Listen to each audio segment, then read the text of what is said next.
Сәлем достар, сіздермен денсаулық зор байлық каналы. Достар, бүгін біз буын ауруы жайында айтатын боламыз.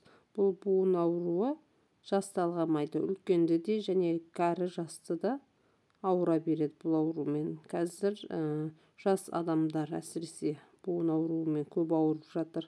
Осының емін таппай, көп адам емін таппай жүр. Мен сіздерге осы буын ауруының емін айтатын боламын.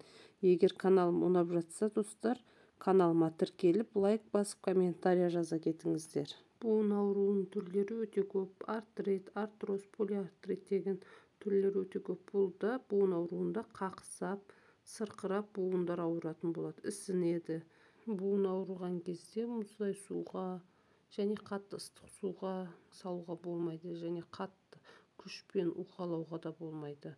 Ол ауырып тұрған жер одан бетер ісініп, зақым келеді. Мен сіздерге осы буын ауруының емін айтатын боламын. Ол үшін бізге керекті зат: 1 ас қасық димексид және 1 ас қасық ыстық су және 1 ампула аналгин, 1 ампула новокаин керек.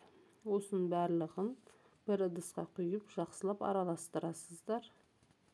Мінекей, тағы жазып қойдым, түсінбесеңіздер.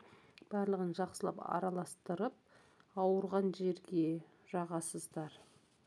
Сөйтіп 2 сағатқа ұстайсыздар. Одан артық көп ұстауға болмайды. 2 сағат ұстап, үстінен жылы орамалмен, матамен жана үстін орап, компресс жасап қоясыздар. 2 сағат ұстайсыздар. Ауырған сап қояды. Қолданып көріңіздер. Ешқандай мазының сіздерге керегі жоқ болып қалады. Пайдасы өте зор.